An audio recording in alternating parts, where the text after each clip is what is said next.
Well, there are two philosophers I want to talk about today who have had an enormous impact on the modern mind, contemporary society, and specifically how modern democracies come to a conception of justice, specifically here in America. Those two philosophers are Friedrich Nietzsche and John Rawls. First, I'll start with Nietzsche. Nietzsche famously declared, "God is dead." Now, Nietzsche was an atheist. He didn't believe that God used to exist. But he said, God is dead and we have killed him. But if he was an atheist, what did he mean by this? Well, he was saying that faith in God that dominated Western civilization up until now was dead. All that came with it is dead as well. So the belief in eternal truths or absolute goods are dead. Now, what's interesting about Nietzsche's declaration is that he was not saying this in a way to celebrate, but he was actually pointing out an absence that is now left in the wake of faith in God disappearing. Now, Nietzsche, while identifying the issue, will go on to provide a solution. And his solution is basically to declare that religion and traditional morality had held humans back from reaching their full potential anyways. And he says, you know what? We talk about this truth thing, and we talk about how now belief in truth is gone, but why do we believe in truth to begin with? He famously says, why not rather untruth? And what Nietzsche is basically getting at is that human beings have the ability to define reality.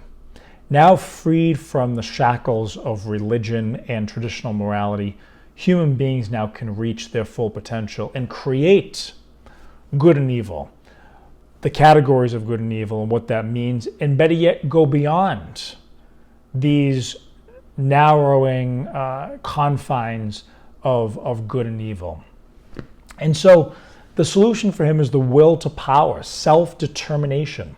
Humans now will become the new God. Humans now will become the new man, or what he says, the overman, the superman. And that basically religion, traditional morality have held human beings back from reaching the state of this perfect man who can now create. And philosophers and religions had made people conform to false realities. Gods, goods, evils, etc. To further discredit the pretensions of morality, he exposes its origin, and he places the origin of morality in inferiority and resentment.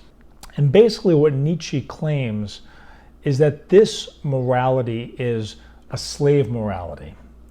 The morality of selflessness and obedience to a God was really a way for inferior people to survive, specifically for Jews and Christians to get the upper hand up and against their overlords, the pagans at the time.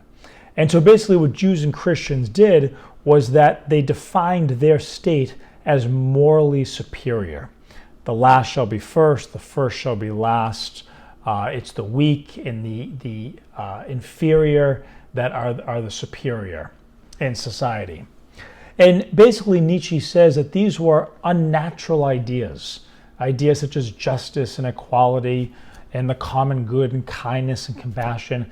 These are unnatural ideas, again, that were invented by these people who were being oppressed. But he says the master morality is natural and healthy. And its values are the will to power over inferiors. It's self-glorification. And basically nothing is forbidden.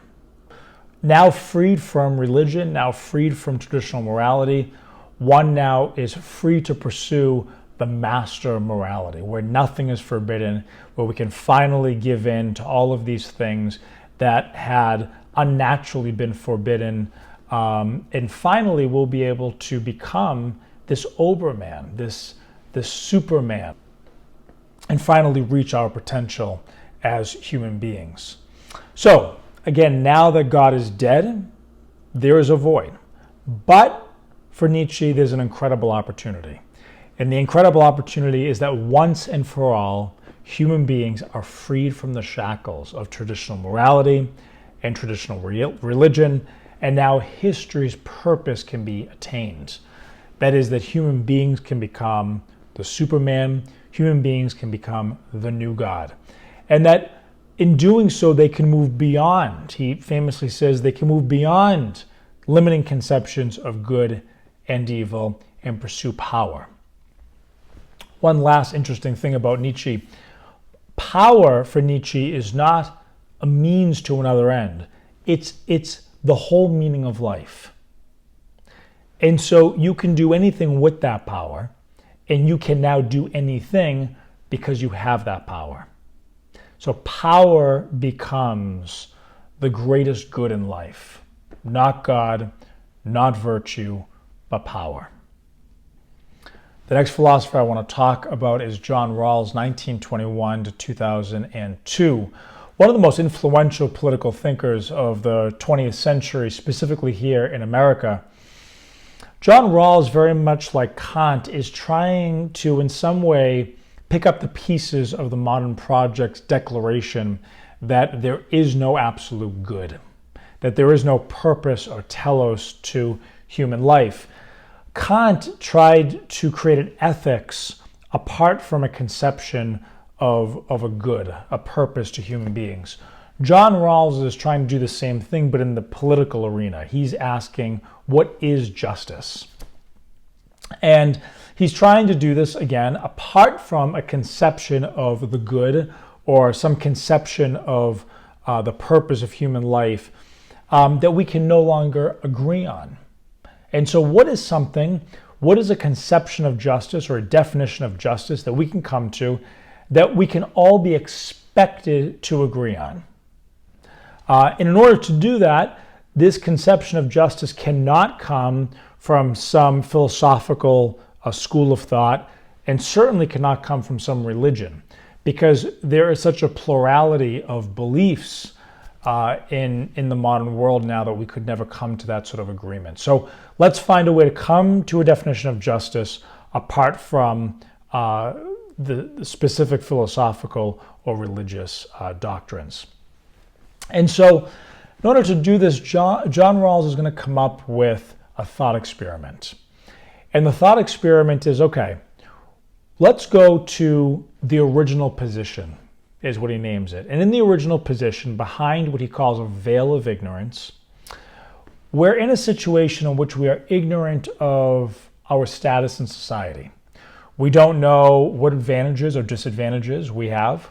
We do not know whether we are rich or poor, what talents we have, how smart we are, what race we are, what religion or political persuasion we believe in, whether or not we're healthy or frail, what disabilities we may have or not have. Ignorant of our status in society, how then would everyone want to organize society?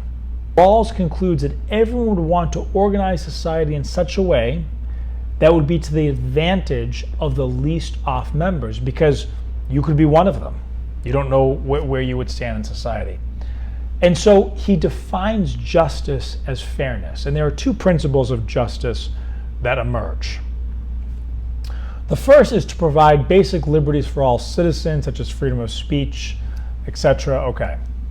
But the second concerns social and economic equality. And here's how it goes. Inequalities are justified only if the least advantaged are better off by them. So for example, if you could change society by making it overall poorer, so that the middle class was worse off, you should do so only if the result of that was to the benefit of the worst off group in society. Okay. So for Rawls, it's about consequence. He's kind of moving backwards here. What is the consequence? Is the least off at the most advantaged? If so, then it's just. So he calls this then the difference principle. And he says only those economic inequalities are permitted that work to the benefit of the least advantaged members of society, as we just said. So for example, a doctor receiving a high salary is only permitted to receive that high salary if, for example, that allows him or her to provide better medical care in impoverished rural areas. That is to say, if the expertise that is allowing him to earn that money is not being put to the service of the least advantaged members of society, then he is not entitled to that money.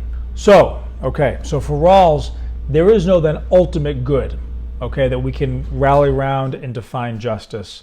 So whether or not something is good is determined by consequences. Again, specifically whether it contributes to the justice as fairness doctrine. As a result, the category of the good actually vanishes for Rawls. Rights come before conception of the good. And basically, we have a right to not be worse off than other people in society. Again, we can't have a conception of an idea of human good that everyone aspires to reach, because then people will be judged based on how successful or unsuccessful they are in reaching that end, and therefore they would be unequal. Inequality would arise from this. So basically, anything that we have over somebody in society, or any ways in which we're better off in society, Rawls would say we didn't deserve that. We didn't earn that on our own. So for example, if our natural talent at a sport leads us to have great success and fame and wealth, Rawls would say, well, you didn't really earn that talent. That was just given to you. You were born with it. And that's not fair. That's unequal. And so anything that you earn from that talent needs to be put at the service of society in such a way that benefits the least advantage. The same, for example, again, the doctor. The doctor has an unearned advantage. He perhaps has a natural intelligence or an ability to work really hard, but that's really not fair. He didn't really earn that on his own. He was born with that propensity, or he was born into a good family that could give him a good education. So again, that's not fair. He can only benefit from that advantage if, again, he puts it at the service of the least advantaged. Rawls is rejecting the idea that justice is happiness according to virtue, as Aristotle famously declared, but places the highest good of life, again, as fairness. Another thing about Rawls's philosophy, a person must choose his or her own good, and they're able to do so long as it does not interfere with the justice as fairness principle.